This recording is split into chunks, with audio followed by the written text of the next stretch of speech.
you might be asking yourself, well, they're screwed, aren't they? They get 50% of their gas from Russia. How are they going to substitute this all of a sudden? Well, let me show you the Polish plan. Right now, as I told you, Poland gets around 10.2 billion cubic meters of gas a year from Russia, and that represents 50% of Poland's national consumption. Okay?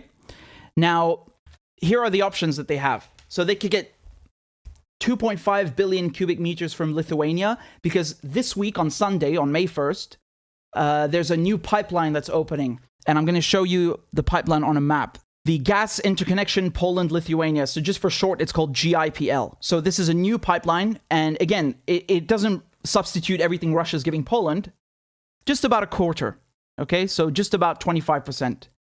Now, the next option that Poland has is to get about 5 to 6 billion cubic meters from Slovakia.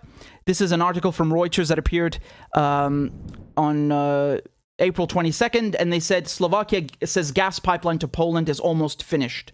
Okay, so like I said, it's between it's around 6.1 billion cubic meters to Poland. Okay, so the other option that the Polish have is to get gas from an LNG terminal. So LNG means liquefied natural gas, and the problem that Europe has is they don't have enough terminals. You have to build special terminals at a port, to offload this cargo, right? It's a special procedure, and the Europeans don't have enough of them. Poland, however, does have one LNG terminal, and it's over here. I'm not even going to try and read the city because I'll butcher the name. Please excuse me. But where am I pointing the mouse cursor? They have one LNG terminal, which gives them around 6 billion cubic meters a year. That's the theoretical maximum. As of now, on average, it's giving Poland about 3 billion cubic meters, right? So I've told you now 2.5 from Lithuania, 5 to 6 from Slovakia, and another 3 from the LNG terminal. So that almost covers everything Russia's giving Poland. But there's another pipeline on the way, and this is going to be open between Norway and Poland. This will open in October, so it's not ready yet. Again, the one to Lithuania opens this week on May 1st, but this one is not ready yet. And this is called the Baltic Pipe Project. So here's a map of the pipeline. And as I said, it will be ready this year in October. And it will bring gas from Poland to Norway. From Norway to Poland. And that will provide Poland with about 10 billion cubic meters. So honestly, from what I'm seeing, from the theoretical capacity, Poland could effectively substitute all of its dependency on Russian gas with the pipelines I just mentioned to you.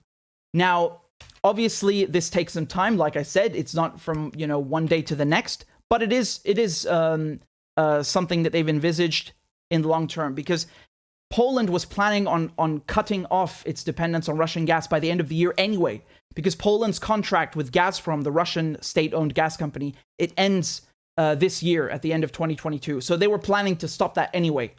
And for the last years before the war in Ukraine, they were already trying to reduce their dependency on Russian gas. And from what I'm seeing, again, this is if everything goes perfectly as planned and everything opens and is functional, they could replace it. Now, Bulgaria is another story.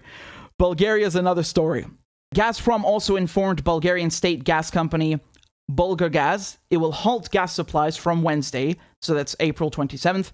And Bulgaria also had a contract due to expire at the end of the year, just like Poland. This contract meets over 90% of its gas needs with Gazprom's imports at around 3 billion cubic meters a year. So what they're saying is that Bulgaria gets 90% of its gas from Russia. And I really don't know what they're going to do exactly. This doesn't really bode well for them.